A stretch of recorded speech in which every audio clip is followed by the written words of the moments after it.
Hello everyone, welcome to Front End Chatter, Britain's most infrequent motorcycling podcast with him, Martin Fitz-Gibbons. And him, Simon Hargreaves. Although I'm not sure if we need to qualify the motorcycling bit of this podcast because we might just be Britain's most infrequent podcast, behind other famous podcasts such as the Carl Fogarty Cross-Stitch Conundrums podcast, in which the ex-World Superbike hardman reveals a softer side and talks about his process for weaving crosswords and quizzes and word puzzles, with the famous Carl's Crochet of the Month segment, in which he describes how to weave an image of one of his 1990s arch-rivals from yarn.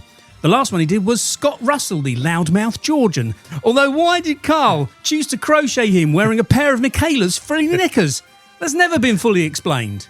Or there's the 1980s and 1990s British Superbike Pants on Fire podcast, revealing its history of cheating, from Mick Grant giving Jamie Whittam a big ball Suzuki engine without telling him so he could win a few races and get his confidence back, to almost every manufacturer at some point running a longer stroke crank from the previous model in the wider board engine of the current model to enlarge it, to somehow altering steering geometry by braking hard in the van carrying the bikes to the circuit, and how to qualify your BSB bike on the front row of the grid for the TV cameras as a wild card at a World Superbike round, then mysteriously never finish the race because a footrest falls off. And there's its sister podcast, the British Superbike drug-fueled money laundering inter-team shagathon podcast, which we can't go into for legal reasons.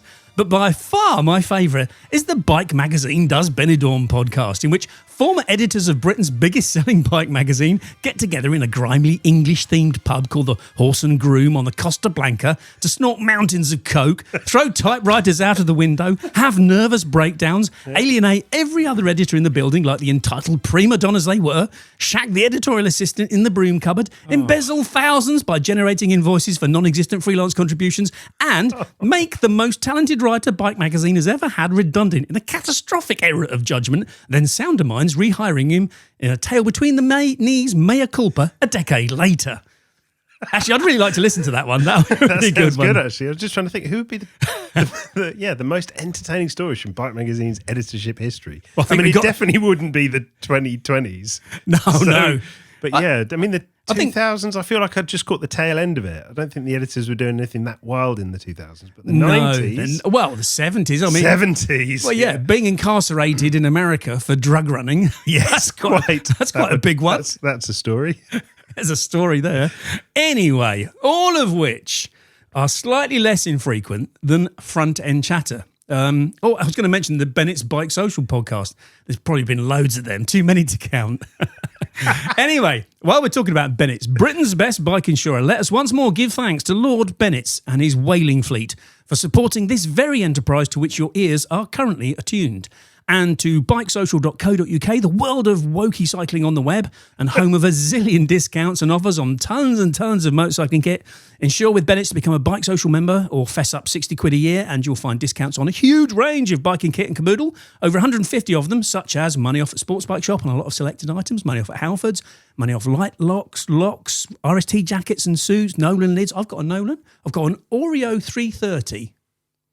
A Nolan Oreo 330. I said Oreo like it's actually a chocolate biscuit, double-sided chocolate biscuit.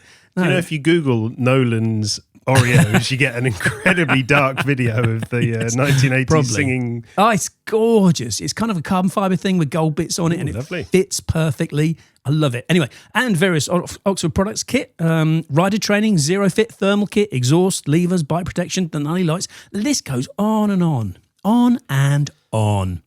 And me, Simon, I am going to be one of those Bennetts customers because I got my renewal through from Bennetts the other day. Oh, did you? For insuring my trio of barely used, totally abused bikes. And a trio of unsold bikes. that still haven't been moved on. MV's not gone anywhere? MV hasn't gone anywhere, no. Right. No. Okay. So MV, SV and CRF came through at, drumroll please, 50 quid less than last year. Wow. That's good. Not much. Not many things get cheaper. Not many things get cheaper. People moan and people love to moan. You're always going to hear the loudest moaners. Oh, my premium's gone up by 4p. My premium, thanks to Lord Bennetts and his whaling fleet, has gone down by 50 quid in 1 year. A massive percentage discount. So thank you. Mate, yeah. No, and when I say thank you, don't think there's some like internal corruption thing going on I here. was just going to say. Because the computers, the AI large language models that sent me my renewal system don't have a flipping clue what this podcast is. You've got a bit of Bennett spuff on your beard there, mate. Yeah, sorry. Anyway, for anyone who still has speaking of Bennetts, it turns out the benefactors are in the news themselves. Oh. For anyone who still has a passing interest in racing, Bennetts, the decade-long series sponsors of British Superbike, are no more the sponsors of British Superbike. That explains the 50 quid discount on my renewal then. Well, that's one conspiracy theory for them pulling out. In a shock move, years in the plan. That they cancelled a 10-year sponsorship to save me 50 quid on my renewal. That is not just you specifically. Oh, right. Not that the sponsorship cost them 50 quid a year and they thought they were better placed. No. I have seen it mooted by the conspiracy theorists on social media that may be a cause. Anyway. Oh, okay. In a shock move, years in the planning, Lord Bennett said in a statement, over hundreds of race weekends, we've proudly delivered thousands of unforgettable customer experiences. We've brought fans closer to the action than ever before, and we're incredibly proud of the memories we've helped create. The series in the bike industry has come a long way since we first joined the British Superbike Championship back in 2005, and so have we. Bennetts has grown to become more than just an insurance provider. Indeed, it has. We created Bike Social, a destination that now entertains and informs over 4 million riders every year. We've launched Bike Social membership, which we've just talked about, and we've introduced Bike Club, our thriving online motorcycle community. Here's a key bit. We will continue to focus on expanding these things to be bigger, broader, and even more useful to even more riders, whatever you ride, wherever you ride it. And we'll continue to help our customers and members get more from motorcycling. So that's great. You have to read between the lines to get to the nub of why Bennetts have actually pulled out. Because sponsors come and go. And for Bennetts to put 10 years into the sport, it's actually pretty unique. When you think of some of the sort of figurehead title sponsors for BSB, they normally only last a couple of years. Does it also speak volumes that I can't think who the title sponsor for British Superbikes was before Bennetts? Yes, I think it was another. Was it a different? It was a different insurance company, I think. Probably. So no shade on them for that decision. And if you look at the reliable barometer of public opinion, social media, you'll see amongst the conspiracy theories and the uninformed speculation, there's a lot of credit given to Bennetts for the very things that Lord Bennetts was just talking about. The trackside experiences, the VIP tickets, all that stuff. Anyway, I WhatsApped Lord Bennetts to ask him to be a bit more forthcoming. And does Lord Bennetts have WhatsApp? He does, yeah, he's on WhatsApp. Does he? Yeah, he does. And he said this, quotes, while racing benefits will still be available, okay, the plan is to introduce a much broader selection of benefits in the future. So there is something for everyone, whatever you ride and however you ride it. Sounds good. He said in the thing. So basically, it sounds to me like the money that they spent on sponsoring the series is going to be reinvested in, quotes, a wider selection of benefits, which means to me they'll be looking to broaden their benefits to target a wider audience than specifically race-going motorcyclists. Sure. Which kind of makes sense because the BSB audience, whatever its demographic, it's a fairly compact niche subset of motorcycling life. And there's got to be an awful lot of other events and other opportunities to benefit a wider range of riders. I don't want to blow my own trumpet, but I've been saying to Lord Bennetts for ages, he should engage more with the adventure motorcycling community or the touring community or the Sunday rider community. There's just a load of opportunities out there. But the really interesting thing also is, what does it mean for BSB? Don't know. It's kind of hard not to be a little bit pessimistic about his future, does it? It's a tough one, isn't it? I think BSB is celebrating its 30th anniversary since it went from, what would it have been before? Was it Super Cup or Super something? Something like that, yeah. No, it wasn't Super Bike, was it? I don't think. But anyway, yeah. I guess it went to Superbike in, well, what would that have been, 95 or 96? And so it's a big anniversary year, but I don't know. It definitely feels, I mean, like many racing series, it feels like my interest in that racing series is a fraction of what it was 5 years ago, 10 years ago, 20 years ago. I would love to know what BSB's attendance and share of British motorcycling interest is. I mean, a lot of people are saying, well, it's on TNT now, so it's behind I think a higher paywall than it was before. Okay, I believe when it was on the Eurosport. Yes, which you still had to pay for. I understand, but I think it was a lot less. It's a huge increase to pay for TNT just to see it. So that's going to put a lot of people off. And that may have had, you can't assume that it wouldn't have had an impact on Bennett's thinking, I guess. But in terms of BSB, yeah, so you're taking away the TV audience. It's a reduction in eyes on the series, and then people stop talking about it. And then before you know it, maybe the audiences at the circuits is going to diminish as well. I don't know. I'm not particularly invested in it, but I was just sort of thinking about it because it is kind of one of the only remaining series, isn't it? Certainly in Europe, I think. Like the German IDM series died a death, and there's no particularly, I don't think there's a central French Superbike Championship, or if there is, it's not huge. Not huge. Yeah. No, it always used to be that maybe the British series, the Italian series, the what else was big? Yeah, I guess the Spanish. Although Spanish was a bit more GP stuff, wasn't it? CEV was always kind of little, 125s, 250s. Yeah. And it's not like you go, that great Spanish Superbike champion. No. Whereas you could name, Petrucci came through the Italian Super Stock and Superbike series. Mm-hmm. And German was really big, German Superbike series, IDM. But yeah.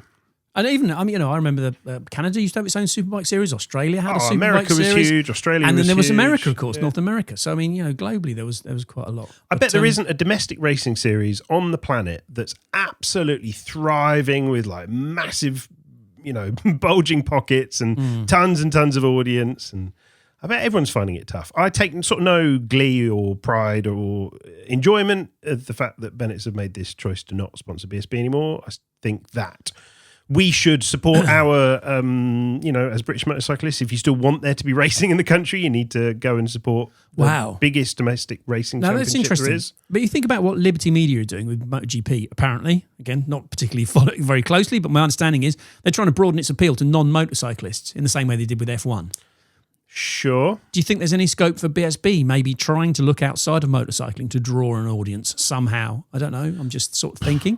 Do you know, absolutely there's scope for those things to happen, but that always feels like people present it as if it's a fresh idea. Hey, here's a great idea. Do you know what I mean? Oh, hey, why don't we try and appeal to the people who don't already like this thing? Like you could do that with anything. You could make a hat and you go, why don't we make this thing appeal to people who don't wear hats? Or you could, you could be selling glasses and go, why don't we try and make glasses really appealing to people who don't have like visual impairment or... To be fair, it's easier to persuade someone to put on a hat than it is to get them to pass a test and ride a motorbike. I think it might be tougher to get someone who doesn't wear a hat to wear a hat than it is to get someone who doesn't ride a bike to come to BSB. But look, absolutely, you should try and do it. You can try and promote events locally. You can try and make them really family friendly. You can do huge discounts for family things. You can make a big festival type event over the weekend. Live music and evening stuff and nice camping and good facilities. And you can absolutely try and appeal to people who are not the existing motorcycling hardcore. You should be doing that. But you shouldn't bank the future of your business on it because nobody's managed to do that apart from Formula One. True that. Yeah. In motorsport. Yeah. Okay. It's also worth noting that there's pressure on MSV to release the equity tied up in their land assets, specifically Brands Hatch. Oh, yeah. Because it's prime potential as real estate. Can you imagine? Well, it's surrounded by It's surrounded by housing estates, isn't it? Pretty much. So that's kind of imagine Brands falling into the hands of a property developer. Oof. It's not a lovely thought. But if they're struggling to generate an awful lot of, it's tempting, isn't it, to just cash it in basically. I'm thinking of the East of England Showground in Peterborough, where once held the BMF rally with hundreds of thousands of bikers turning up every year. Speedway and all the rest of it. And now it's pretty much it's a building plot. So my proposition then is that BSB needs to radically transform its racing offering. I think we need to put all superbikes and sports bikes in the bin. We need to immediately pivot to the adventure bike racing championships. Oh, not that again. And I don't know what, just old two strokes, because that's all people want. It's old two strokes and adventure bikes. And maybe like 350 single retro championship as well. Seeing as that's all that's selling at the minute. What about like a Golden Age series where all the racers have to be over 50? Yes, all the racers have to be over 50, or the bikes have to be over 30, and all the people watching have to be over 70, all the clothes they wear have to be over 60, or the food they eat has to be... it has to be just like the olden days when the toilets were rubbish, the burgers were manky, the beer was flat. If you're trying to attract people who aren't into motorcycling, put non-motorcyclists on the race bikes. Yeah, and also don't have motorbikes there. We'll do something else that's really popular? Why don't we have live reality television shows or Paw Patrol or K-pop Demon Hunters? That would be really good. Or a rock concert like Donington Monsters of Rock. Yeah. Remember. Anyway, I did have a segue from Brands Hatch which said, speaking of property development, in other news. Please. So pretend that we didn't happen. The Buccleuch Arms Hotel in Moffat, just across the border off the M74, the biker hotel of considerable repute, is up for sale. I would argue the nicest, most motorcycling-friendly hotel I've ever been to anywhere in the world. I would say that is probably true, and I think TripAdvisor probably agrees with you, because I think I heard this, I haven't checked this, it's got the highest ratings for any hotel in Scotland on TripAdvisor. Goodness me. However, I could be wrong. Anyway, Dave Smith, the GS riding owner, who, with his wife Yvonne, built the hotel and its reputation, which is literally second to none, from scratch 22 years ago, is retiring. And his two lads, Clint and Polly, who run it with him, are going as well, meaning there's basically a turnkey biker hotel business up for sale in a stunning part of the country. You've got Dumfries and Galloway on one side, you've got the Borders on the other, you've got Northumberland to the south, which is a bit weird, south Northumberland. You've got the north to the south. Yes. So not only is the Buccleuch perfect for stopping and exploring some of the best riding in the UK, it's also perfect for stopping off if you're on the way to the Highlands, breaking your trip into two legs. Crazy opportunity. Amazing. And the host of 2 FEC Tours. Indeed, absolutely, yes. It's such a lovely place to go to because it's kind of in quite a nice old building. It's not like a modern, it's not like a newfangled kind of soulless, I don't know, glass box or concrete prison or something. It's a lovely old building. There's amazing facilities. Dave's got it set up right for motorcyclists. There's secure bike storage around the back. There's like a little cupboard of air compressors and chain lube and sprays, and you just feel, and there's a drying room upstairs for your wet kit. It'll tell you where the routes are locally. It's so set up for bikes to feel welcome, and there are so many hotels and places you can stay at where you don't feel welcome as a biker. There isn't secure parking. They kind of look a bit down their noses as you trudge your wet dripping kit in. So I'm sure there must be loads of feckers listening to this who know how good the place is, or they have a friend who's been and stayed at the Buccleuch.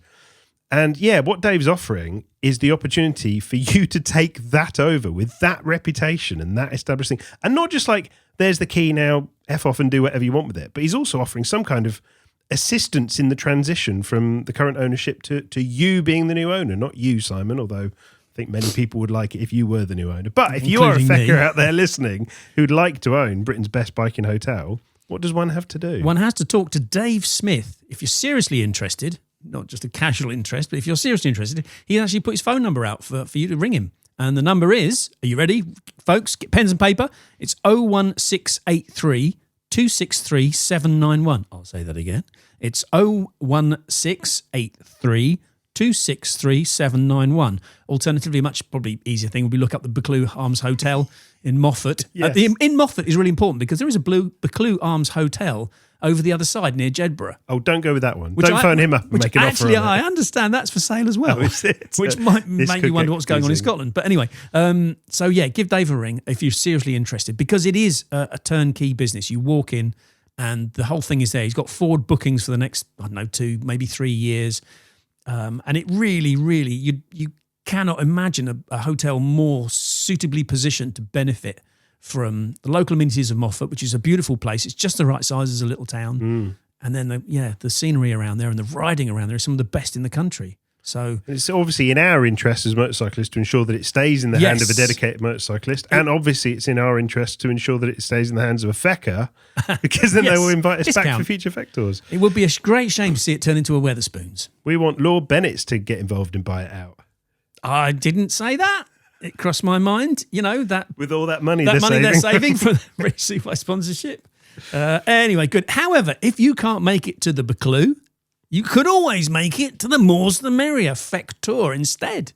What's the More's the Merrier, Si? The More's the Merrier. Well, I can tell you when. It's Friday the 17th of July to Monday the 20th of July. So you'll notice that is over a weekend. Sure is. And it's the only FEC Tour in 2026, in the middle of summer. Literally, couldn't be better. It's based around 2 venues. We'll be sort of splitting the teams up. We'll be one in each, so we can have a little rival competition of some sort. I'm not sure what that's going to be yet. Some sort Bar bill. could be. And two venues, but within spitting distance of each other. It's not like we're setting one of you in Wales and one of you. No. We're all getting together in the evening. Do not worry. It's in the North Yorkshire Dales, so we have a day riding around the North Yorkshire moors. There's some cracking roads, and there's a day sort of half in the Pennines and in the North Yorkshire Dales as well, doing some quality bend swinging and coffee drinking, all followed by an evening's drinking and revelry. And I can reveal that we will be doing a Front End Chatter podcast from one of the hotels. Will we? We will. I think we should try and simulcast from both of the hotels at once, like a Live Aid moment. Oh my God. It's hard enough lugging all that bloody recording equipment up there anyway. Although I have just taken possession of a radio mic, which means I won't have you? Yeah, so I won't have to take quite as many leads. Oh, that's good. Which should be good. Anyway, so yes, the rooms are at the Punch Bowl and the Charles Bathurst, for what it's worth. Lovely. And there we go. And what I haven't written down here is how people apply. Rooms are limited, spaces are limited. Well, yes, having already offered this out to our lovely feckers who've been on previous FEC tours, many of them bit our hands off for a chance to do this, and then having offered it out to the people who've already got in and registered their interest early, many of them have already jumped at the chance to snag the rooms, and we're down to sort of very limited numbers of rooms left. Limited numbers. So get your. We're kind of up to final call already. It is really, which is great. But get your finger out and get on with it. So if you want to book, rather than register an email with us, we think we might just going to open this up now. So you can dial your dial up to bit.ly/Moorsmerrier. So for the hard of thinking, that's bit.ly/MOORSMERRIER.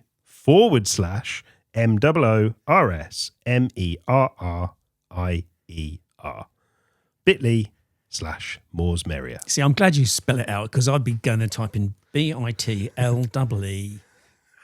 It's not that. I feel like Bitleys are a bit old fashioned. We should be doing QR codes, but then it turns out that you can't really do a QR code on a podcast. That's true. Unless maybe it could be like the old dial-up thing that you get. You'd have to hold your phone make the beepy noises.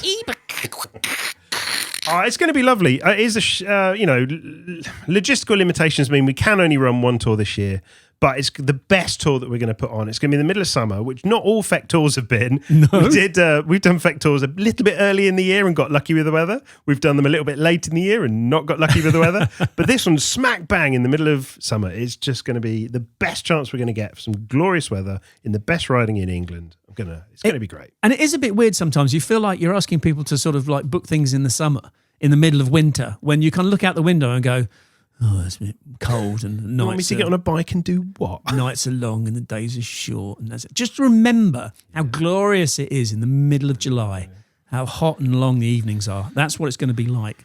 Just imagine spinning your wheels through the gorgeous heather on the North Yorkshire moors, up through Hutton Le Hole. If we go through Hutton Le Hole, haven't decided yet. Plunging deep into Musty Le Crest or whatever it is. Where are we going with this? No, sorry. What are we getting on with? Right, that doesn't happen on FEC tours. Yes, it's going to be great. It's going to be really, really good. I'm looking forward to it. Top effort. Good, right. From that joy, may I bring you smashing back down to earth, Si? Go on and crash us back I down. bring bad news. What bad I bring news? negative news. Oh dear, what? I bring appalling tales of calamitous financial matters happening in the British motorcycling market. Okay. The total sales for 2025 in British motorcycling are in. And guess what, Si? We knew it was going to be bad, I think. It's bad. Is it? Nearly 20% down on 2024. Now, that's the standard doom and gloom version. Wow, a decline of a fifth. The industry answer is, don't worry. 2024's numbers were artificially pumped up by pre-registrations due to Euro 5 Plus at the end of the year. So everything's great. Don't worry. Really? Unfortunately, the retort to the retort is that the 2025 outright sales number isn't just massively lower than 2024. It's also massively lower than 2023, 2022, 2021, and it's even lower than 2020, the COVID year when everything was locked down and shut up. So in 2020, there were, strip out the mopeds and just look at motorcycles. In 2020, there were over 96,000 bikes sold. In 2025, it was less than 90,000 bikes sold. Wow. 7 to 8% lower now than when you couldn't walk into a bike dealership. And it's kind of bad across the board, I'm afraid. It's interesting to look at the different styles of bikes. Adventure motorcycles are the least worst affected. Yep. They're kind of best overall. So they're down just 14%, better than this near 20% overall market decline. Road Sport down. So Road Sport is sports bikes and sports tourers. They had to combine the sales for the two classes a few years ago because they were modest. Unmeasurable. So they're down 18% and touring's down 19%. They're the least worst affected. The worst performing were Custom, down 26%. Modern Classics, which is a surprise because I thought they were doing pretty well, and Nakeds. In terms of capacities, the biggest selling class was 51 to 125s, which it always is because apparently people buy tons of 125s. But if you look above them, the biggest selling class right now is in the 751 to 1000 cc. Okay. Which really surprised me. I don't know why, but I'd sort of imagined that we just bought tons of 1000 pluses and that was that. But yeah, biggest selling class is 750 to 1000. No insight into what those bikes are? What is there? I don't have the breakdown by model, but I guess when you think that maybe Street Triples do really well, you think MT-09s do really well. Yeah. I guess there's an awful lot of bikes that fit in that class now. And you've got things like Hornet 750s. And actually Hornet 1000s. I was laughing at myself, but it fits within the 1000cc parameter. Yeah, there have been a lot of interesting, well-priced, attractive bikes that fit in that class. But things that strike me immediately, not having the first time I heard those figures, was the Customs and the Cruisers being down, because I do know that the best-selling second-hand bike across the whole of the Superbike factory chain was the Sportster, Harley Sportster. Was it really? Yep. I'm Last year. Shocked and appalled. How amazing is that? Yeah. It's kind of like, there was always a suspicion because occasionally, you're tasked with compiling lists of great second-hand bikes to buy. And the evidence is always that Harleys are right up there. Yeah. They're really important bikes. And it's confirmed. Yeah. Superbike factory say the Sportster is the biggest selling bike they've got. That's fascinating. I'll tell you one Harley Davidson that is definitely not selling very well on the used market. And I know this because I've been looking at them and I've been saving them and putting them on my favourite list, is the original Harley Davidson Livewire, which started, when I first reviewed that in 2020, speaking of COVID and lockdown, it was nearly £30,000. And right now, in what are we? January 2026. You can buy one for less than 10 grand. Yes, I was just about to say, it does hold one record, which is the most heavily discounted. Biggest depreciation, I guess, of a new model in 5 years, 6 years, to have lost 2/3 of its value. It's not bad, is it? I quite want one, because I think they're a good-looking thing. I stand by my assertion, then as now, that that's the best Harley I've ridden. Wow. Do you mean dynamically or the most enjoyable to ride? The most fun. Yeah, most enjoyable to ride in the UK. I've, like many other sport journalists, I've had a right of a time riding some great big bagger type thing out in California. Yeah. But, and I enjoyed the XR 1200L, was it? XR 1200X, whichever, the kind of one that went round bends quite well. The flat tracky type one. Yeah, 2008-ish. Yep. And I kind of enjoyed the Street Rod from 20 years ago. But right now, if you gave me a Genie Magic ticket and I had to put a Harley in my garage, it'd be a Livewire. It rode like a normal bike. It didn't ride like a big cruiser. It steered well. It suspended well. And it's still one of the fastest charging, biggest rangy electric bikes that I've ridden. So electric bikes are so yesterday, though, aren't they? Well, you say that, Si, but if we've used all of that material up, can I tell you that they're now not only the future, but the present? Are they? Thanks to Donut Labs and Voge Motorcycles. Hang on, Donut. How are they spelling that? D-O-N-U-T? D-O-N-U-T. You're right. Yes. Okay. You'd have to be a donut if you don't believe that every single thing I'm about to tell you is instantly going to come true. Okay. Voge Motorcycles are claiming to be the first production vehicle manufacturer with a solid state battery. Now, if this is true, this is a really big deal. And I'm not exaggerating when I say not just big for motorcycles, but big for vehicles, and probably bigger than that, big for like global power systems. Right. This is potentially, if true, world-changing. Right. And it's all come okay. from a relatively unknown motorcycle manufacturer based in Estonia. Okay. So, here's the quick recap. Voge make these mad electric big muscle bike things with a motor built into the rear wheel hub, a big 240 section rear tyre, a claimed 1,000 Newton meters of torque, which is like 700 and something foot-pound, and nearly 140 horsepower. We know them, Si. We know them because FECer Nicholas Roberts told us about Voge back in 2024, how he'd had a test ride on one around London and quite enjoyed it. Thought it was quite an interesting thing. I think they look interesting.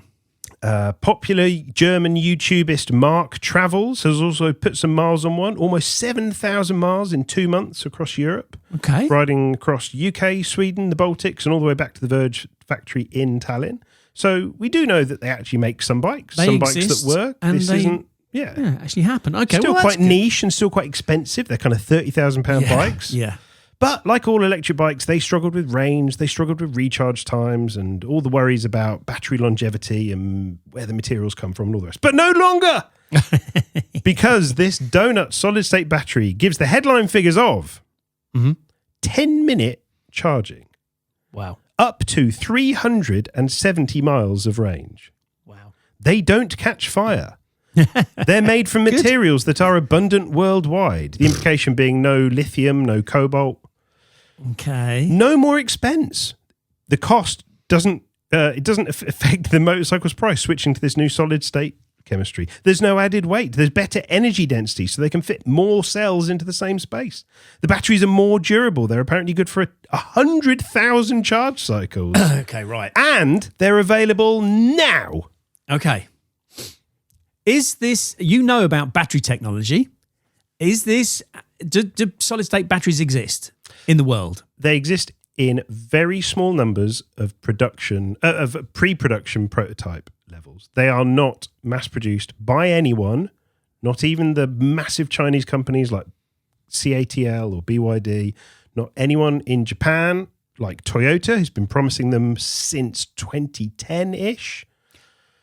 Okay, hang on. But so just to clear this up, the physics, is it possible? It's possible to do this. I don't understand the physics of it. But the chemistry of it. Do they exist? Very good question. It's possible to do it. So the really quick version of a solid state battery is that in a battery you have a cathode and an anode. They're your two poles, and in between them they're separated by an electrolyte. At the moment we use a liquid electrolyte, and that tends to be where people get a bit worried about. They can be quite combustible, and if you do put a nail through a battery cell, it can kind of fizz and spark and make a lot of mess.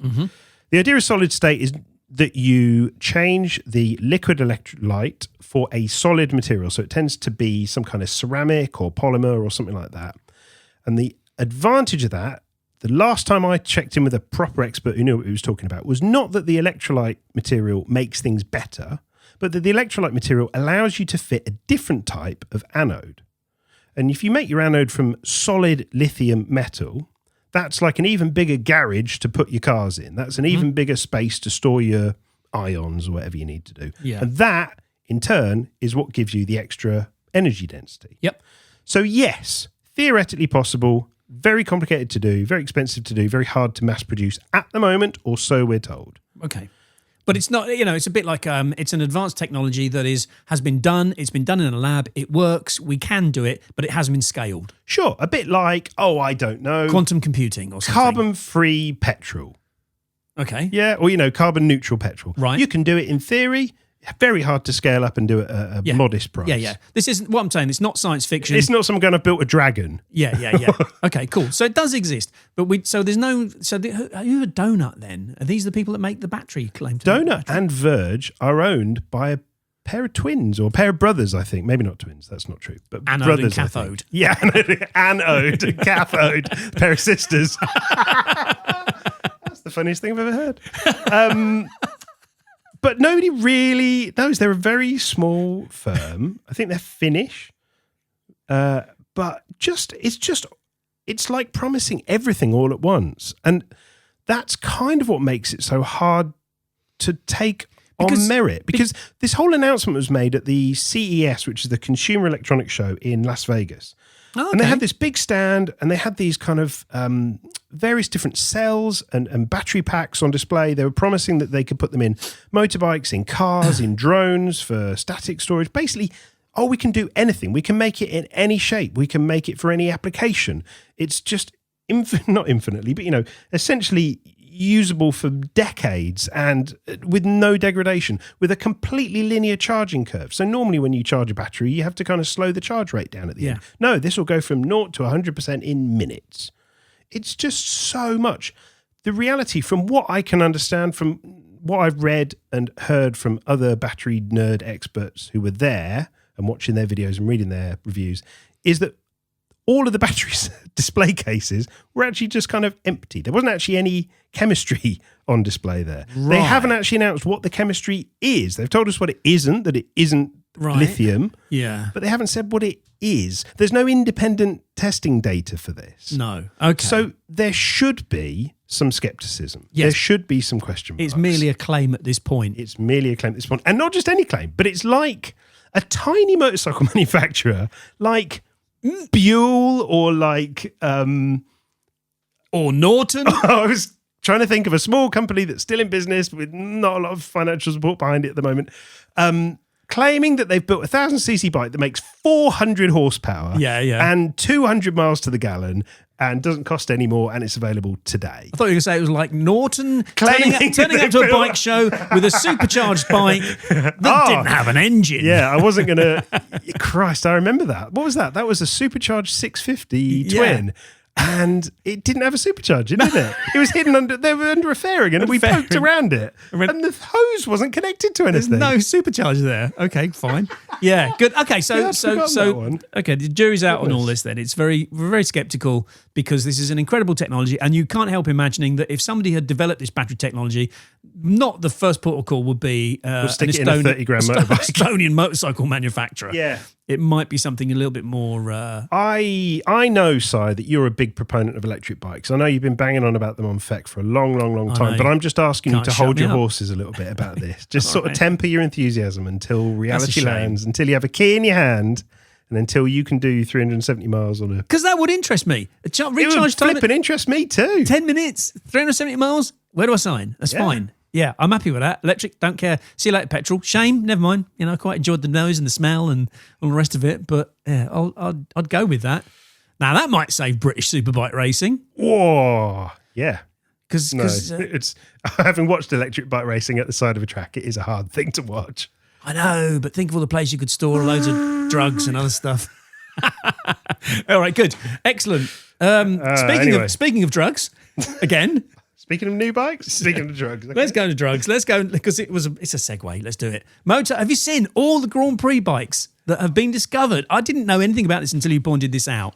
It's a collection of approximately 62 rare, historic and high-value racing motorcycles, including several mostly MotoGP bikes, has recently been seized by Mexican authorities in connection with an investigation into a most wanted fugitive, former Canadian Olympian... Stuart Garner. No, sorry.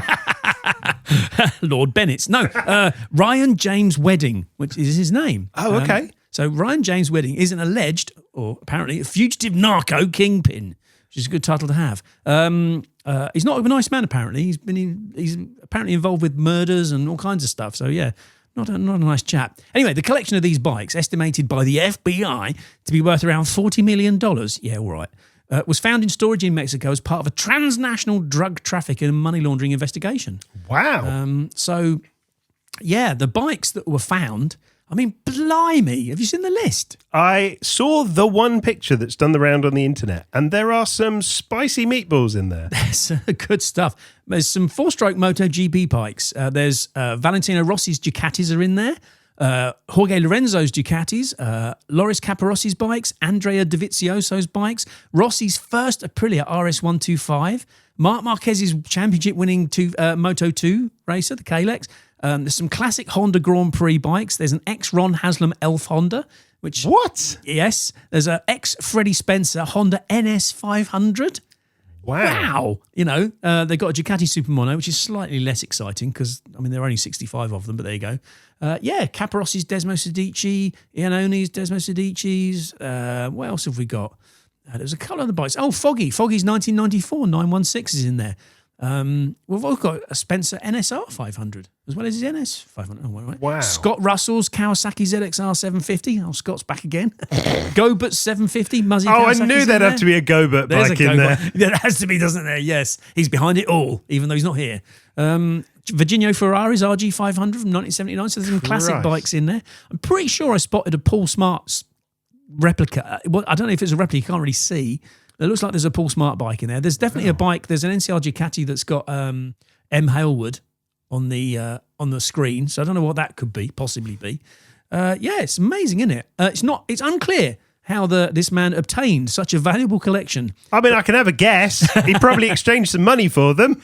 Among his reputed associates is an Italian Special Forces mercenary who runs a training program with his company Windrose Tactical Academy. I love the way all these mercenary groups are called something really innocent, aren't they? I don't know. Flower pot consulting. Yeah, there's all kinds of dodgy stuff. But anyway, the bottom line is all these bikes have been found. Wow. The guys at the Barber Motorsport Museum will be rubbing their hands right now. What's really, really interesting is not that those bikes all exist all in one place, but it's that they... What's the purpose? Like, are you hiding money? Are you laundering money? Are you putting money away so that people who want to know where your money is can't find where your money is? Like, what's the connection between... Is it just a vanity thing? Is it, well, I own all these bikes? Does he take him out for track days? What's the appeal to a internationally renowned alleged cocaine enthusiast trader? Clearly, I have no idea how the system works. No. But there must be I'm not asking you because I want you to tell me. I'm asking you because these are the questions that I've been asking. Like, what's the appeal? What's the thing? I think, if you think about it... investments? Is he a canny financial... No. If there's some sort of money laundering element to it, what a thing a MotoGP bike is, it's a high-value item that's very small. That you can... Oh, yeah, sure. Can so the ship financial really density is... Yeah. You could have you could replace it with supercars, but then, can you imagine trying to store 60 of them? A load of Veyrons. It's like, fucking storage is expensive, mate. Yeah, maybe that's it. No, I don't know. It occurred to me. And also, the other thing is the traceability of these things. Well, that's the downside, right? If you wanted to invest in gold bullion, one gold bar looks like the next gold bar. But surely the traceability of a one-off Ron Haslam Elf bike is pretty linear. You can kind of go, well, who's the previous bloke who owned it? Like, everyone in that collective bike knowledge will know where it's been and come from. I don't think these have been collected. If it's money laundering, then it's basically, here's a big chunk of money for something that on paper has a very high asset value. Okay. But in my world, has a very small footprint. Yep. And it's also untraceable, and no one's going to ask for it afterwards. It's kind of done. So I think that's how you clean the money. The money a big chunk of money goes one way, and a little bike gets in a crate and comes the other. So there's been an exchange. But you've then got to turn it back into money at some point, haven't you? Yeah, possibly. I'm not sure how that all works. No, I don't know. No, I wish I was if anyone is out there is a FEC who's an expert in money laundering, please let us know how it works. The worst thing about all of this is one of the worst things, apart from anybody who's been affected by the man's operations. The murdering and the drugs, yes. Yeah.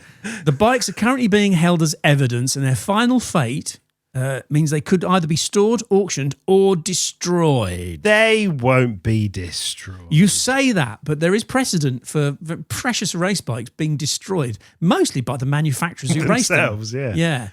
Yeah. Or, indeed, the Mexican Superbike Championship is just about to get a whole bunch spicier. Excellent. Maybe that's where Bennetts are moving their sponsorship. Hola, amigos. Bienvenido a Mexico Superbike con la Rossi Ducati. Oh, God. Okay, so I think we're out of news. I think so. Yeah. I've done bad news. You've done good news. Yeah, I've done an awful lot of anything else. Have you read anything interesting lately, Mike? Oh, man, I have done so little riding, I'm afraid. I've been far too busy staring at Macintosh screens. I got the Tracer 7 GT out for a few miles the other day, but I haven't ridden anything before, since, or after. What about your good self? What have you ridden? Well, on Christmas Day, my traditional Christmas Day trip down to Kent on a Tiger Sport 800, my long-termer for Ride Magazine, which was fantastic as usual because the weather was quite nice and the roads were completely empty.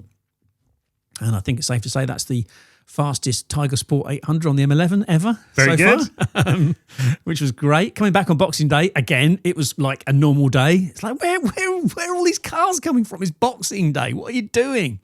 But Yeah, so that was nice. What a cracking machine that is. I've had to, in fact, halfway through the journey, I stopped. The other thing is service stations are still open on Christmas Day. What's that about? Oof. But glad they were, because I bought myself a roll of gaffer tape to gaffer tape the screen in its full upright position, because it keeps popping down. Yeah, under braking or if you go over bumps. It just immediately. And the worst thing is, it happens even though it's right in front of you. You never see it happen. It's so annoying. Yeah, you go, got the screen up, I'm listening to my music, it's like, and the next minute you go, hang on, it's all noisy and windy, what's going on? And you go, oh, the screen's gone down. I didn't even see it happen. Way. It's madness. Did that ever happen to you on the first Tiger that you Yes, rode? all the time. I wrote about it. Did it? Yeah, I said it in the mag. It was, yeah. It's just one of those things. You just think, because it's kind of slightly flimsily mounted. Like if you put, I've put a flip-up visor on top as well. So, no, that's not. Okay. Oh, hang on. Did I have one on the bike? Because it never went down on me when we were in Scotland on the Highland Fling. No, that's a good point. I wonder extra weight? It could be. I'm pretty sure it. I don't think I had one when I was riding it. When you did the bike. At the start of the year, yeah. Following in the footsteps of Ixion. Yeah, may have done. But anyway, so I've bodged that up with gaffer tape. Good. What else? Oh, yeah, and I've also discovered it's possible to connect the rear panniers and not actually connect them. So you can lock them into position and have the rear hanger not actually in the thing. So it can be held on by basically one clip instead of two. You can pull the key out and get on the bike, and it's quite happily wobbling around there, ready to jump off. You normally get used to fitting panniers after a while, so you can do it pretty smoothly. These things are tricky. They are infuriating. Not the only brand that happens to. I witnessed Michael Mann with a Ninja 1000 SX, 1100, 1000, whichever it was. Yeah. Go through, suffer a similar fate a year ago, I guess it was. Yeah. But annoying when that happens. Yes, it is. You're right. It's not limited to Triumph. But anyway, they're a pain in the bum. What was Bennett? But apart from that, I mean, the engine is just... Is that all in the interest of balance? Yes, it was, yeah. They're all the downsides about that. That's the downsides. Yeah, basically, the screen's a bit funny and it's possible to misfit a pannier. Oh, and of course, obviously, as I said last time, it's also possible not to close the top box and lose your very expensive phone at 100 and some odd miles an hour. But anyway, so that was good. And then a couple of other bikes I've ridden. I've just ridden the Voge R625. Not the Verge, the Voge. Yes, I was worried then. I was thinking, oh God, have I mispronounced it again? I know. It's the Voge. What's a Voge R625? Because I rode a Voge something else 625 last year. It's a cut-price naked parallel twin middleweight from a Chinese manufacturer, which is Voge is a luxury subsidiary brand of the Longchin Motor Group. Do we say Longchin? 64 horsepower. So it's kind of like it's a little middleweight naked, parallel twin naked. 64 horsepower, 581cc, 270-degree parallel twin. Costs 5,299. So it is not going to break the bank particularly. Wow. Comes with big TFT dash and traction control. It's got all the brand names like a lot of the Chinese bikes have now. So it's got 43mm KYBs, Pirelli Angel GT tyres, Nissin calipers, Bosch ABS. And it's sort of an upgrade of an upgrade of an upgrade of a bike that started out its life as being a copy or a clone of Honda's CB500. So originally, even down to the bore and the stroke and the frame design, it's now evolved quite a long way from that. So my understanding is that mechanically there's not an awful lot of Honda left in it, apart from the overall design. And it's really nice. It's great. I mean, it's not kind of, you don't get on it and go, oh my God, this is like revolutionizing anything or changing anything. But, it's kind of got the caveat that we really don't need to say anymore, I don't think, at the moment, which is, it's Chinese, but it's really good. No, it's just really good. It's really, really solid. The only thing about it was I couldn't help noticing, because I habitually ride with my Google Maps on with the GPS speed on it. And I actually Googled, is Google Maps GPS speed accurate? And Google came back and said it was. So that's solid. That's a surprise. So that's a good thing. But the clocks overread massively. Right. Now, obviously, there's a calculation, there's a formula in the EEC directive, which sort of in the type approval directives that stipulate how a speedo should be calibrated, and it gives the range over which it can overread. Obviously, it cannot underread, and it turns out there is an upper limit, and the Voge is just fractionally above that upper limit. Oh. So when you're doing 80 miles an hour on the clocks, you're only doing 68 in actual real speed. Yeah, that's quite a difference. That's quite like 16.6%, which is beyond. So if you're on a 50 limit with 50 on your clocks, all the following traffic is going to wonder why you're only doing 42 miles an hour. You're crawling along. Oh, that's a shame. But the funny thing is that when you come to... Well, it's not actually, because it makes the bike feel slightly faster than it really is, because you're whacking along doing like a ton 5, and you're going, this thing's got some legs, but you're not. You're doing like 90. Also, when you come to sell your Voge with 10,000 miles on it, you might want to point out it's only actually done 8,400 miles. Yes. If that's true. That's really frustrating, but you've got to think... You've got to think that's a line of code somewhere, right? In the ECU. If it's reading off the front sprocket, then that's a calculation the thing can do. And if it's coming off of a cable, it's like... it's a trivial thing to change that and up. It's a trivial thing to change it. It's actually quite a trivial thing to have, because once you realise that, you're fine. And if you don't realise it, it doesn't really matter anyway. Sure. It's never going to make you go faster than, in fact, if anything, it will make probably slow you down. Technically, you'll be going slower. So, to ride, I rode the 625 Adventure version. Oh, which did came you? out in the middle of last year. Oh, okay. And I only had a day with it, so I didn't get to do, speed testing or speedo testing, indeed, as you were doing. I left quite pleased by it because I quite liked the engine. It had a nice feel and sound to it. It wasn't like so many bikes made in China, especially parallel twins, are so closely based on an existing engine design that you kind of walk away feeling, that feels a bit like a slightly rough running Ninja 650 or a slightly rough running KTM. But that engine, it might have its origins in CB500, but it didn't feel like a CB500 to me. It had a lot more pep, it had a lot more revs, and it had that 270 crank. So it did kind of chunk about like a little V-twin. Mm-hmm. I can't believe I'm saying it, but it didn't feel enormously dissimilar to a sort of an SV650 type thing. Mm. Not quite as pokey and not quite as refined and polished, obviously. And there are a few little things about it has quite a lot of electronics on it that aren't super sophisticated. Like the traction control jumps in way before it needs to. I think the throttle was a little bit iffy. But you almost need to ride around on those bikes with like, this is £5,000, scrawled onto the inside of the screen, because when you look at what new Japanese bike or European bike you get for £5,000. Yeah.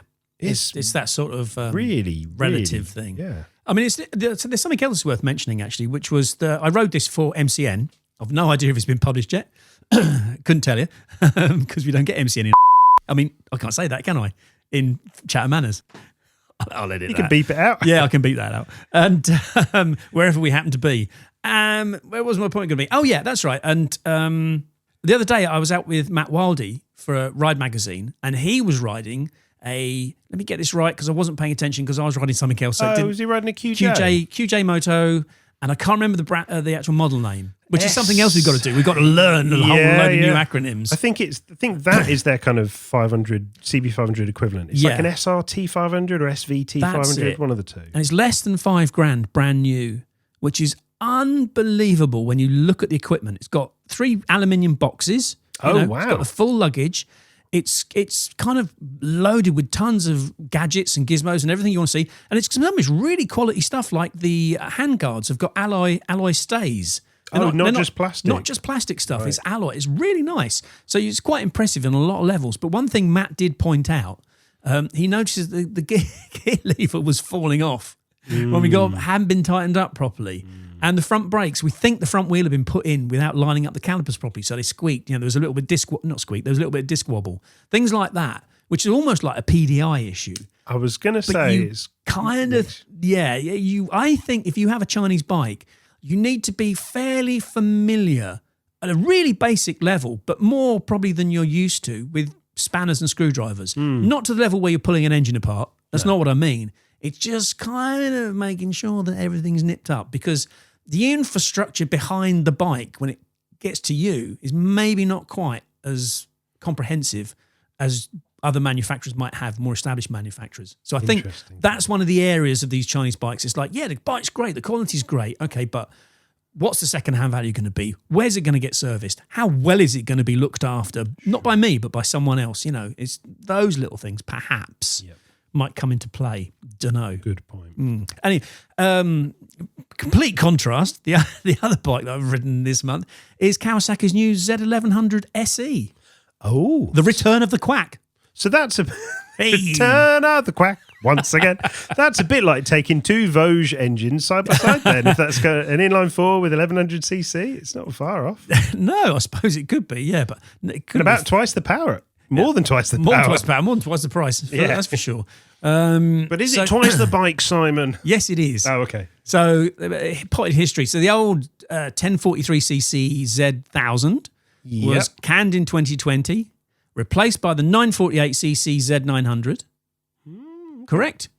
Or did I get that wrong? I did write that for you in Bike Magazine. So if that's wrong, you must have subbed that out. Was it replaced by the Z900? Well, you and I did the Z900 launch. That was the one I fell off one of the bikes in the car park right in front of all the Kawasaki's top brass. Oh, was it? Oh, I remember that. Did we both do that? Yeah, we did. Yeah, I remember that. That was, I think, a bit before 2020. I think there was a couple of years where Kawasaki maybe had them both sat in their range at the same time. Oh, I see. But they did sack off the Z1000 because that engine was based on... That was Euro 4. Yeah. That was a Euro 4. That's the job. The Z900 was Euro 5, and the Kawasaki have now taken the old Z1000, they've stroked it to 1099cc, made it Euro 5 friendly. Remember that when they used to make engines bigger to get them through Euro 5? Yeah, now they've done it again. And they've called it the Z1100. I see. That's what they've done. Am I looking at a naked Ninja 1100 SX? Yes, pretty much now, because that's across the platform. That's the Versys and the SX and the Z, now sharing the same engine and chassis, apart from obviously the same engine and frame. Makes and sense. The engine's power and performance is roughly the same. There's a fractional bit of horsepower in it, which I think is probably down to different exhaust lengths because of the different style of bike. I think when Kawasaki sacked that Z1000 off, what they also brought in was the Z H2, the supercharged jobby. Ah, that fella. I remember that got launched about COVID-y time. Mm-hmm. And I think that was kind of their flagship. Look, if you want to buy a big, mad, crazy Z, you buy this 200 horsepower jobby over here. So we don't need the 1000 as well. There's a bit of thought of that. Although when they brought out the H2 SX SE, it's kind of like, well, you've still got the Z1000 SX in the lineup. Touché. And you've still got a ZZR 1400 kicking around there as well. You know, come on. I mean, how many 200 horsepower bikes do you need? Anyway, so the SE is denoted by the Brembo calipers and the green wheels and the gold Showa fork sliders and the yellow. Oh, it's the same as it always has been. So visually, it's very similar. Like you're kind of going, I can't really tell the difference here. What's the actual big thing? Even the engine's even less powerful than the old one. I think, as we've said before, I think it was on the last podcast, wasn't it, or the one before? 134 horsepower now, which is down 6 horsepower on the Z1000. But as we surmised, as we speculated, because we'd ridden the Ninja 11 versus the old S1000 or Ninja 1000 SX and the Versys 11. I think did you ridden that or did I? Very, very briefly. You've had a quick go. Anyway, both those bikes are substantially superior to their predecessors in the way they handle their dynamic. The engine feel is completely different. Z11 is exactly the same. So it's geared up. So it's pulling 1,000 more RPM in top gear now. So it's much, much less stressful. And it's so smooth and linear. The power is unbelievable. I've seen a dyno curve for one. Have you? And the torque curve is flat, completely flat. Oh, lovely. It's like featureless. old Triumph 1050s. Like the Fens. Oh, what joy. Yeah. So and it is a joy to ride as well. So it's also on Dunlop Q5A tyres, which are their replacement for road sports. Okay. Which is good because they're really good tyres. I believe. You're looking at me like you know something I don't. That's all right, good. I was just thinking you always look at me like that when you're about to contradict me because I've said something wrong. It's called me listening to you, That's all right, good. And so it's absolutely, and one of the things about it I really love was its quick shifter. So it's got this thing where it really flares the revs quite aggressively on downshifts. It gets a really good, and it's quite leisurely, but it's like, and it's really, really quite good fun. It's really intoxicating.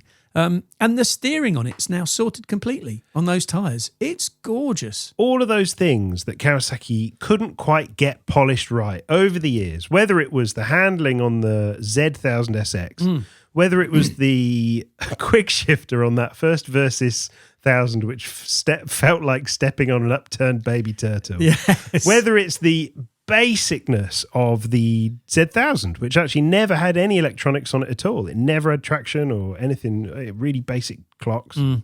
Whether it was the rawness of the engine, that high frequency vibration of that inline four, whether it was the shit OE tyres that Kawasaki used to put on bikes, all of those complaints for the past 10 plus years, they have all gone. That 1100 platform, whether it's in Sports Tourer, Adventure Tourer, or as you're now confirming, the naked version, it is lush. It feels polished and refined and up to spec and velvety. I think they're such lovely. That Ninja 1100 SX was genuinely one of the best bikes I rode last year. It's great feeling things, aren't they? They're really nice. There is only one fly Here we go. in the ointment. Here we go. That long list of attributes that you've just said they've finally taken so long to correct. There is one thing which was introduced in 2014 on the Z1000 and also on the Z800, Tsugomi. Which I think is distinct. You have to differentiate because this isn't the Tanaka styling from the early 2000s. This is a very specifically different thing. Anyway, it's all about crouching animal, all that rubbish, crouching animals and what have you. It's bloody horrible. It looked a bit naff back then. It's kind of a bit bitty and a bit disjointed and it just doesn't kind of, it's a horrible thing. And it still looks the same because they haven't changed it. So that is the one thing. We want to complain about something. 100% agree. And do you know what? It's actually it's becoming more problematic as the audience ages. Yes. The less a 60-year-old rider wants to look like they got a fucking tennis shoe on. Do you know what I mean? Or a shell suit. They want something a bit classier and a bit more mature and a bit less. Nah, look at me, I'm a fucking robot. No, you're not. You're an accountant called Derek. Get on with it. I didn't want to talk too much about it because I've actually written it for you for Bike Magazine. Lovely. But I did the test with it, and I also rode the BMW S1000R, and that really does look like a tennis shoe. That does. It's awful. I mean, the colours, not the styling of the bike, just the colours of it. Yeah, different things. The colours on the Kawasaki are nice. The styling's not so. And whereas the BMW, the colours are just. Way too shell suit. We didn't talk about price either. The Kawasaki is £12,875, which is, you'll note, considerably more than the Honda CB1000 Hornet SP. So there's a little dilemma for all you potential super naked owners. A Honda CB1000 Hornet SP, which is what, 10,099? 10,099 So you're going currently. from 10 grand to 12 grand. Now, I don't want you to tell me which is a better bike. You can save that for MCN and then Bike Magazine. Okie doke. No, you're not telling MCN, are you? Just telling Bike Magazine. No, just Bike Magazine. Telling Bike Magazine. Yeah. You can tell Bike Magazine in the next issue of Bike, which comes out in flipping, March or something. No, February. Comes out middle of February. I'm in the process of putting it to the printers. But can I talk to you about Hornets? Yes. Can I tell you about Hornet SPs? Okay, what about Hornet SPs? Well, out in the Americas that they have these days, and out in the Australias that they have these days, Honda has just issued instigated recall action on the Hornet 1000 SP and the CBR 600 RR. Both for oil consumption issues. A Honda using oil? Quite. Okay. It's a bit of a surprise. I mean, I'd say especially a bit of a surprise given neither of those engines is what one might charitably describe as an all-new engine. No. The Hornet is based on a 2017 Fireblade engine, and the CBR 600 is based on a, 2007 CBR 600 engine, maybe? 1987 CBR 600 But anyway, I'm going to try and not get too deep into this because if you're really interested, you can go and check on the National Highways and Safety Traffic, whatever it's called, website where all the information that's publicly available is up there.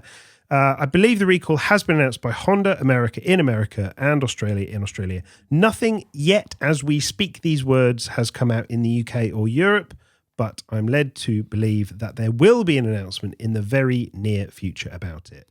Okay. The thing that really caught my eye, I mean, look, any manufacturer can make mistakes. Any manufacturer can have manufacturing issues. And I think we probably need to end up having grown-up conversations about KTM and about the way they handled their recall and about the image of the company. It's funny. Hondas are really reliable. Well, any manufacturer can have manufacturing problems. It isn't just certain brands. Yeah. The Honda one, the latest info I saw on the America site said that I believe there's a stop sale for dealers of new or used Hornet SPs and CBR 600RRs. Mm-hmm. I believe they said they were going to inform riders in February and that resolutions to this problem weren't going to be available until summer. Okay. I think it was July for the CBR and August for the Hornet. Sorry, let me just go through that again. It was a stop sales, but it was not a stop riding. I don't think it was a stop riding. I think it was a please check your oil level now and please keep a very close eye on your oil level. Okay, that's fair enough. I think. Yep. Okay. But I think it was for dealers to not sell them until the remedy had been put in place. But the remedy was not going to be available until much later in the year. I was only joking when I said surprised that it's a Honda, because I know they are famed for their reliability, but you remember the 2008 Fireblade had massive oil consumption problems. Your one did, didn't it? Yeah, well, no, they all did. Oh, they all did. Okay. It was a thing. It wasn't just mine.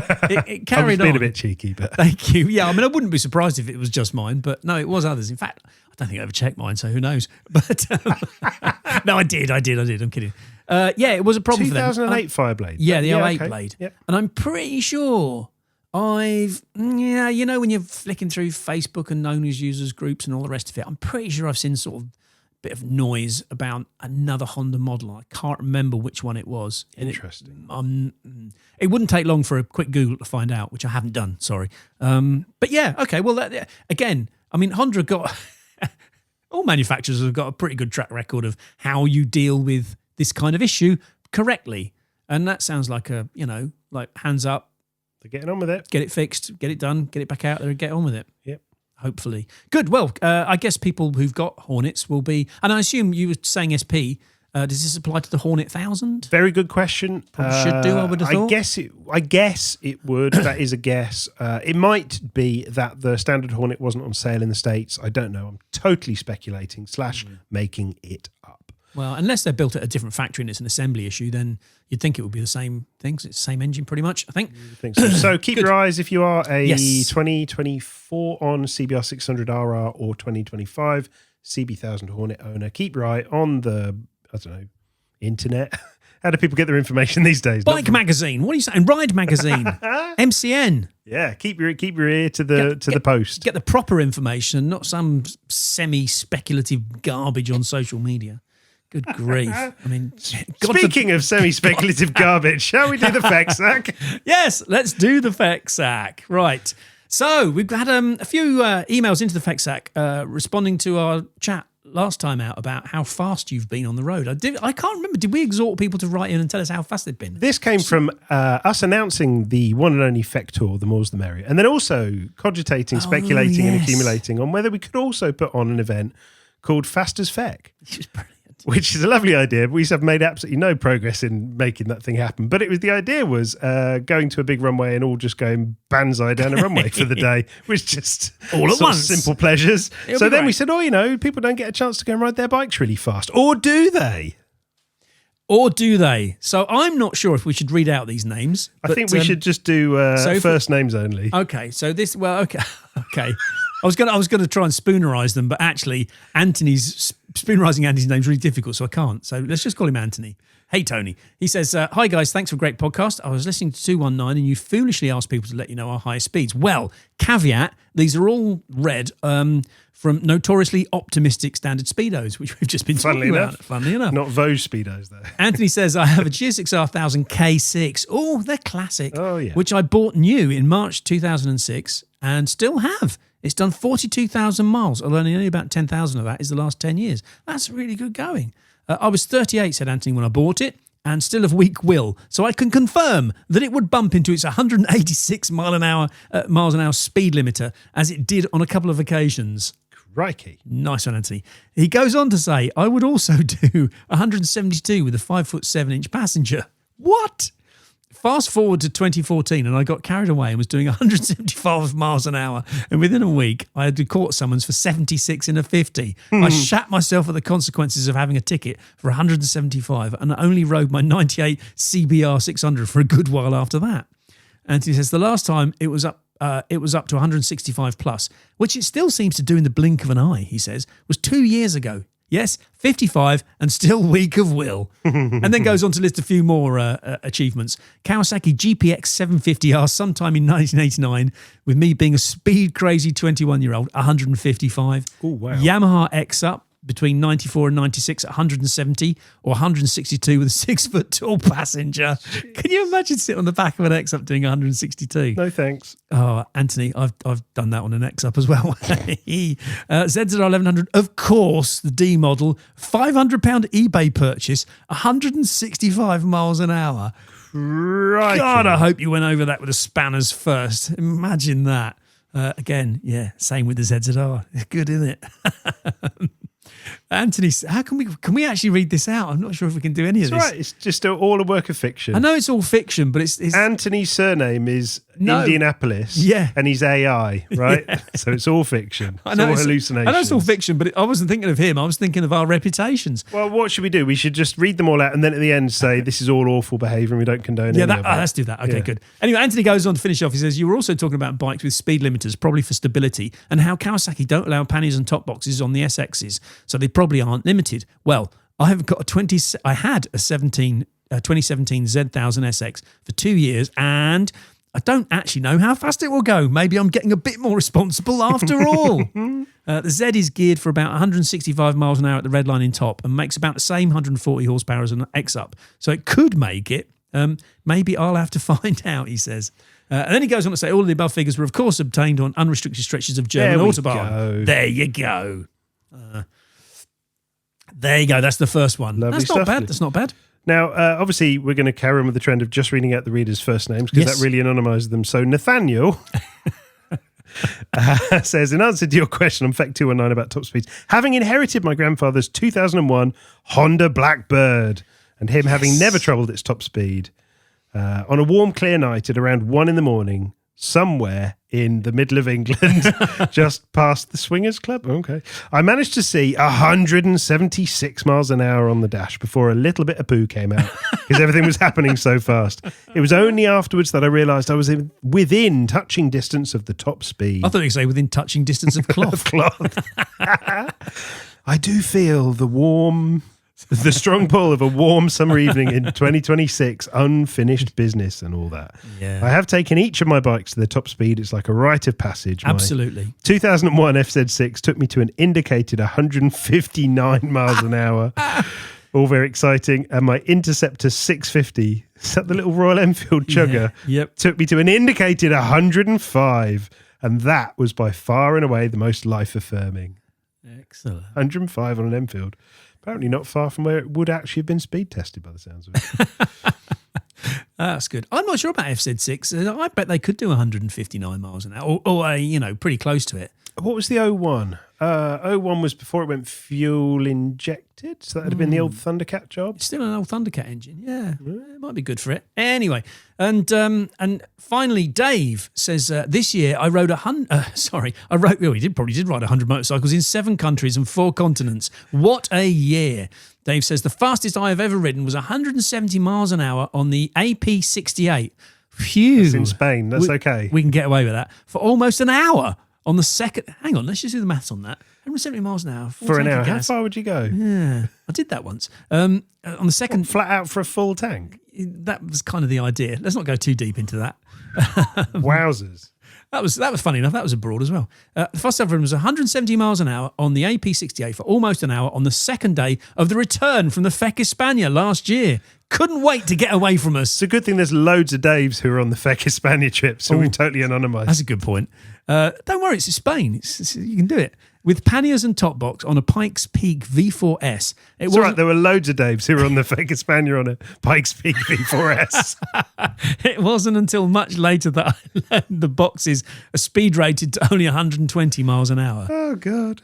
In racing 2.5 decades ago, I got to 165 miles an hour on a Fireblade. There we go. Nice. Front End Chatter is a responsible podcast and does not condone any activities, fictional or true, that come from Front End Chatter listeners. And we can extrapolate that to something else, because seeing as we asked everybody else, but we didn't actually reveal ours.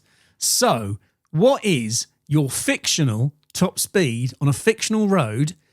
Ooh. Well, I know what my true top speed on a not on a road and really not on a road.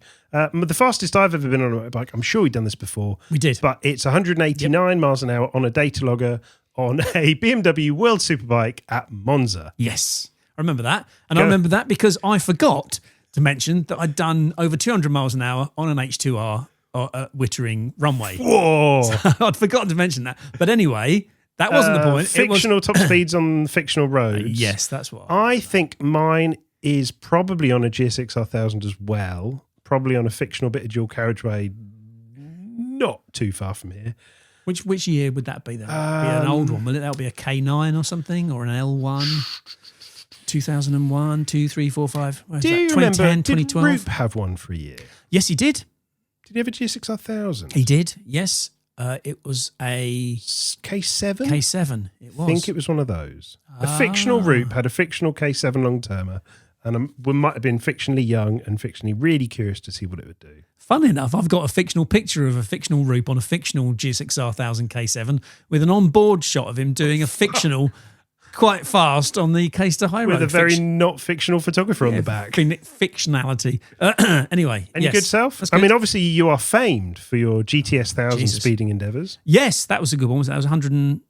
What did I get done for? I think I got done for 127 or something. It was actually doing 142 when they stopped me. Anyway, that was in 1994, so that lets me off. Statute limitations. Yeah, well, I did get nicked for that, so we're all right. Oh, yeah.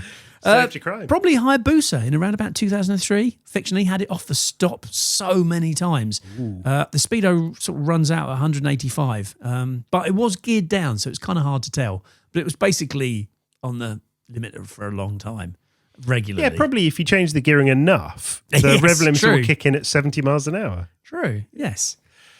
On a road that was legal, was 185 or so on the ZZR 1100 Mark 1 launch. Kawasaki took us to Wiesbaden in Germany so we could all play on the auto route. And I do have a photo of that somewhere as well. Do you? Yes. Can't remember. It's really hard because it was in the day. In fact, I remember it was before GoPros and miniaturized cameras. So it was this bloody great Canon EOS thing with quite a short lens on it to get the clocks in.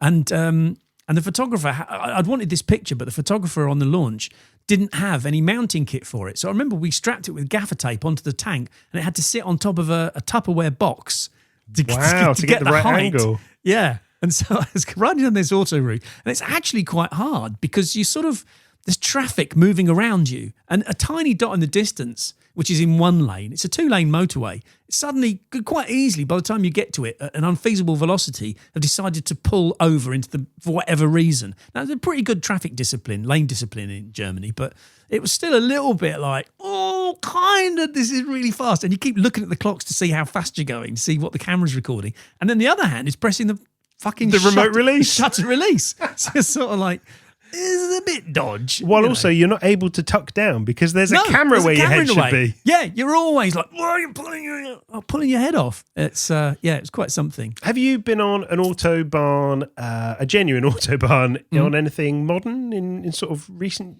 years? No, the last time I did it was MCN booked me a few years ago, quite a long time ago now. I can't remember which year it was, to do a last hurrah on the K1300S. Oh, fairly brisk. So yeah, and I did another onboard shot of that and got that to about 165. Okay. And it's quite cool because I think it was overtaking a lorry at the time. So you've got this speed blur of this lorry. Nice. But it would have gone faster. But again, I just could not get my head down because the camera's in the way.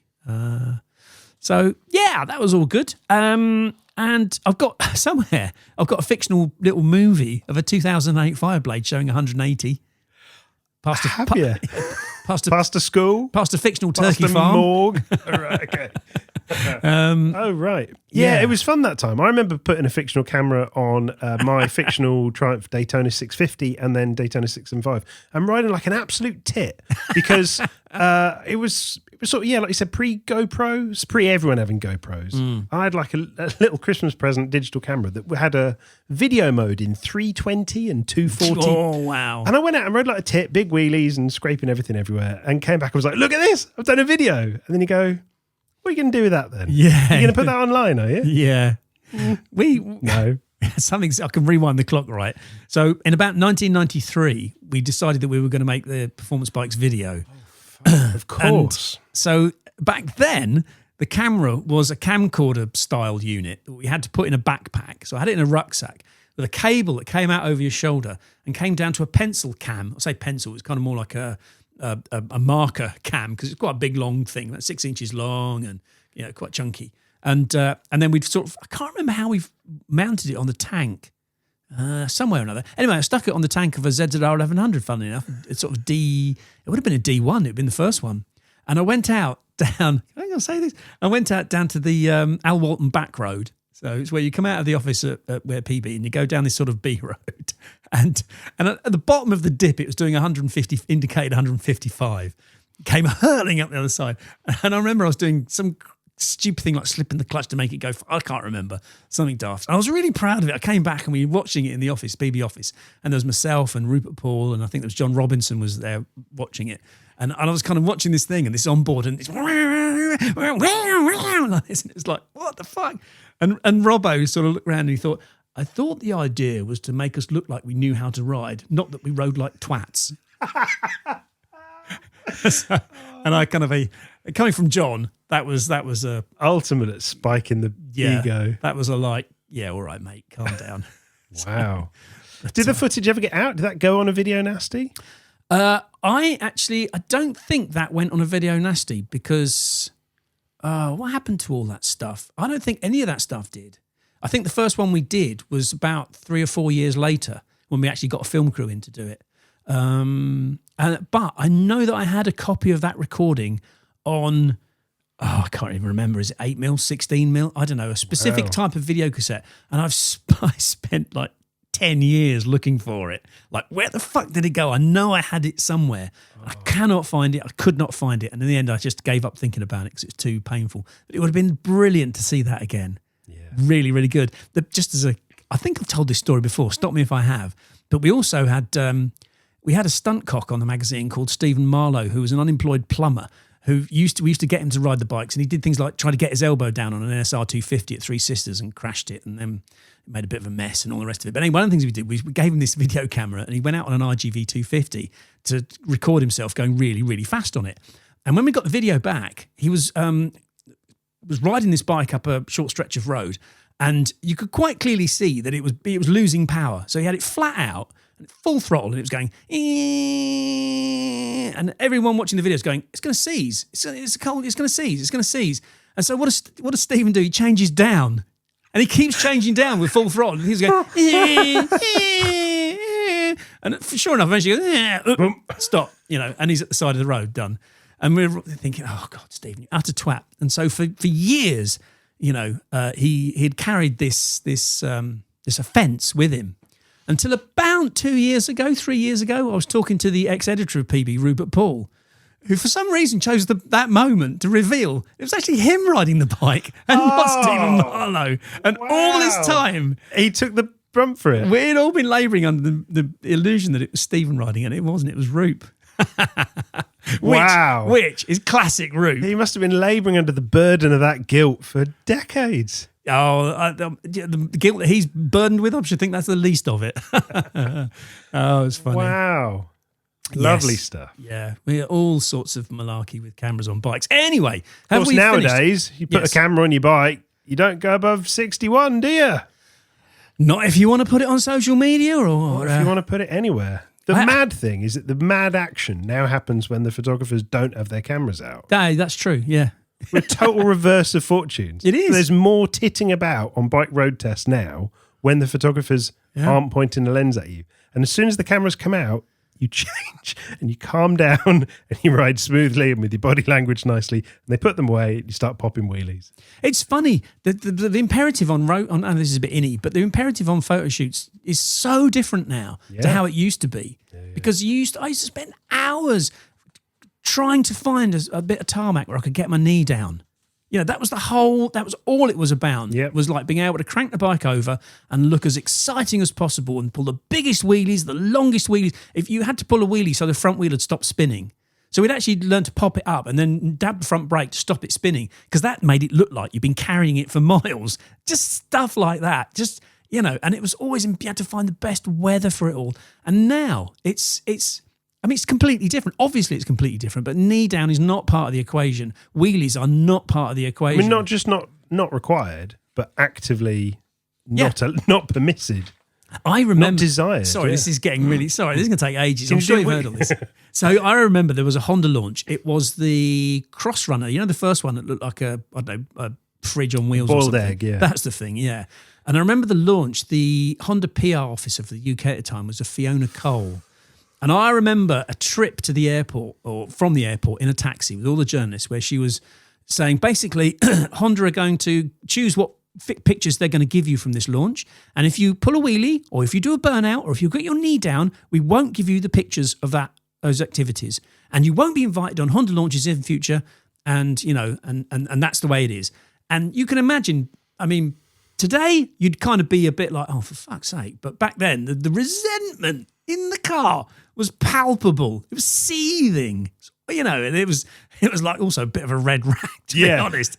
Here we are then, try and get rid of all of these pictures. Yes, here's some naughty behaviour. But since then, that has actually become a thing as well. Absolutely. And now, if you ride in a way that's not approved by the manufacturer on a launch, you will not get the video and you will not get the pictures. Damn straight. It's kind of a bit like, I remember saying to her, I said, Fiona, you're going to ruin motorcycling for everyone. Who's going to want to do it if it looks boring? No one's going to want to do it. But hey, 20% fewer than last year. 'Twas ever thus, yes. Right, after all that. Can we do one more that I just thought was a really good question? Go for made me think, which was Andrew Barrera, which has a question for the guys. I've seen countless people discussing who the greatest athlete of all time is, the GOAT. Not in their own respective sport, but all the great of all the greats. Who's the greatest? Was Gretzky better at hockey than Jordan was at basketball? Was Tiger better at golf than Marquez at MotoGP? Was Loeb a better WRC driver than Ronaldo as a footballer? This frames the basis for my question. What is the greatest bike of all time? Is a KLR 650 a better dual sport than a BMW GS is an adventure bike? Is the K5 Gixxer a better super sport than the Goldwing is a tourer? What bike stands so solidly as the undisputed best in its class that it is better than all the other kings of their classes? It's a really simple question. Andrew. But it gets you thinking. It's a very complicated answer. Sure is.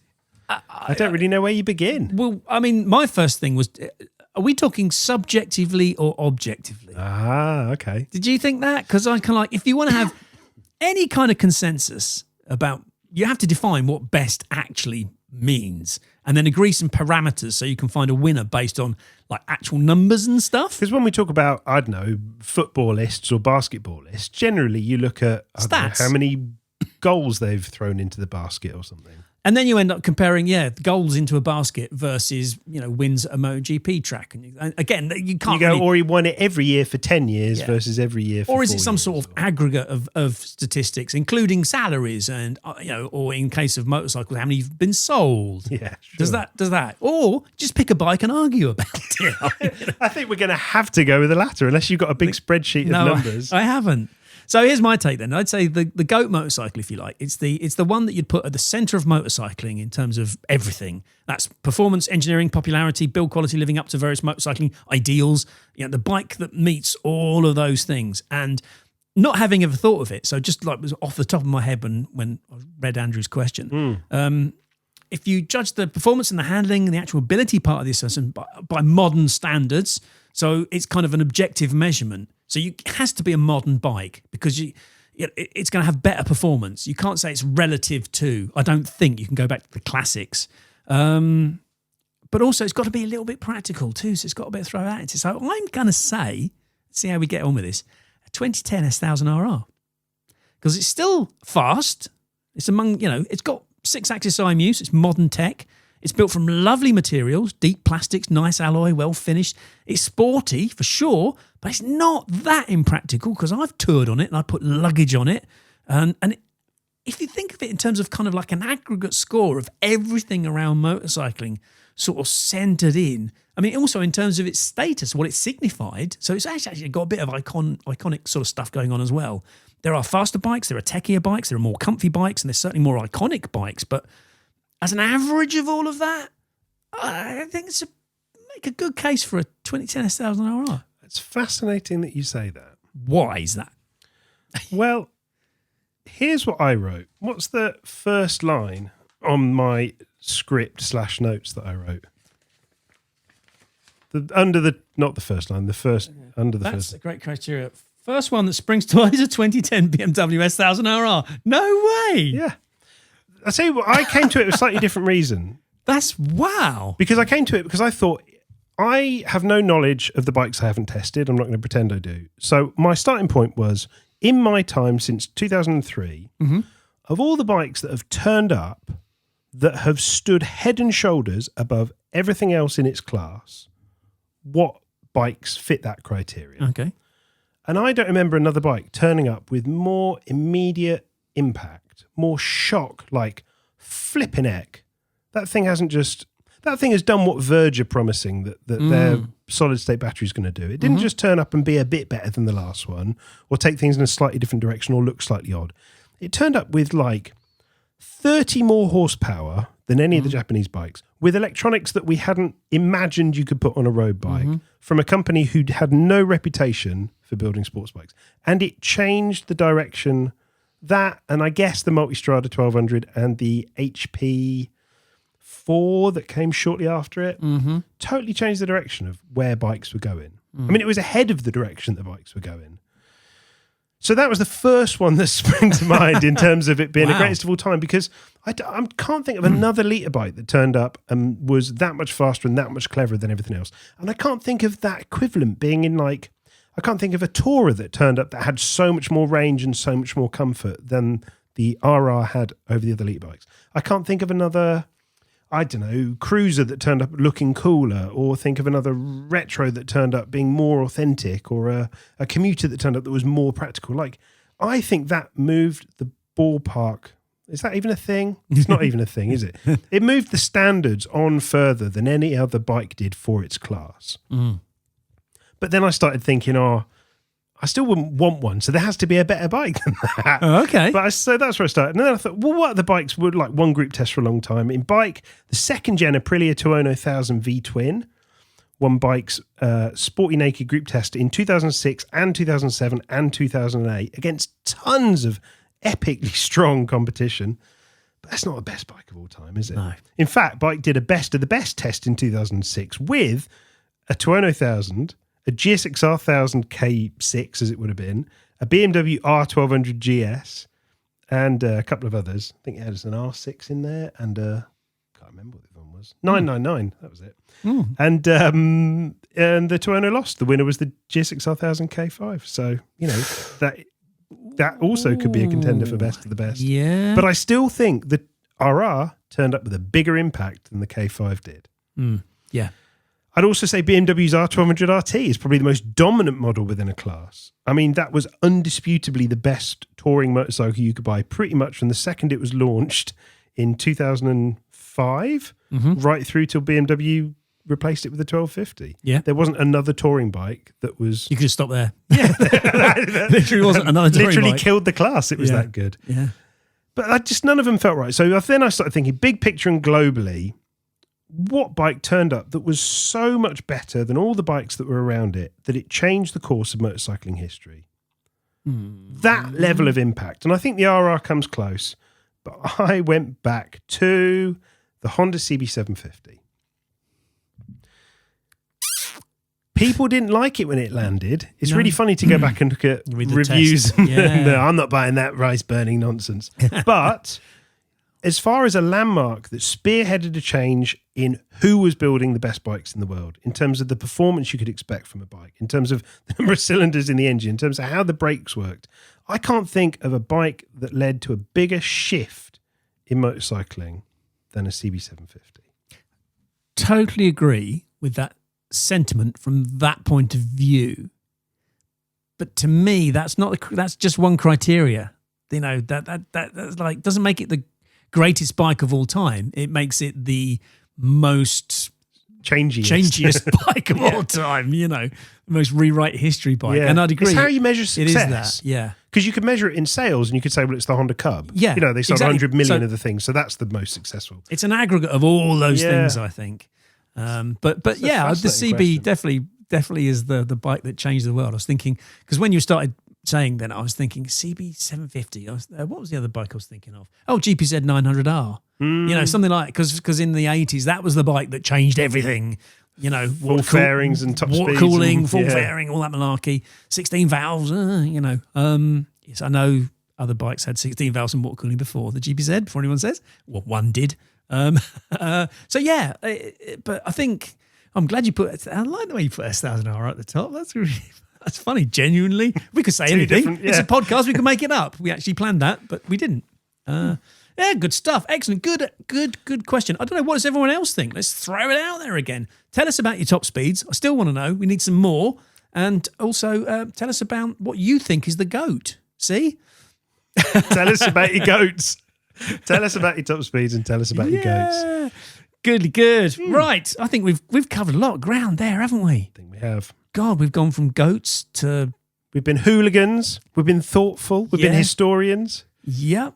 We've done a lot. We haven't had any emotion, though. We haven't like burst into tears or anything. There's one thing we haven't done is remember to push the outro button. Go on then. There we go. Who are we going to say thank you to? We got to finish off. Let's say thank you to Lord Bennetts. Now that he's got all of that extra spending money, we need to make sure we're absolutely ingratiated with him so that he keeps funding Front End Chat, Britain's best biking podcast. Supported by Bennetts, Britain's best bike insurers. Make sure you, like me, go and get your quotes for your bike insurance direct from Bennetts. Chuck out that bit.ly for the Front End Chatter Tour, the FEC More's the Merrier. Yes, you go to bit.ly/More's Merrier to find the link to the MCI Tours website where you'll be able to book on to one of the few remaining hotel rooms for the More's the Merrier. If you have got any queries and questions about it beforehand, before booking, then if it's of the logistics of where we're going and why we're going, then email anything@frontendchatter.com, which you can also send in all your queries and questions about everything in general. But if you want some specific advice about the mechanics of the tour, in terms of the rooms and all those logistics, email MCI Tours. Paul? Yes, info@mcitours.something. That's it. And speak to Paul. Anyway. And until then, he's Simon Hargreaves. He's Martin Fitz-Gibbons. And we're Front End Chatter. That was a bit cheesy. Yeah, super cheesy. It's never going to work. But it was actually one of the better ones. We're talking podcast as a whole? Oh, do you know what I forgot to do? What did you forget to do? I forgot to plug Bike Magazine. Oh, dear. We don't have time then, do we? No. We've run out now because the music's finished. But we've run out of time to say... And I didn't plug Ride. No, we've forgotten to say, please make sure you go and pick up a copy of Bike Magazine in a shop. And if you can't find it in a shop, go to greatmagazines.co.uk and pick up a subscription for the year. Nobody's listening to this bit. They're all tuned out by now.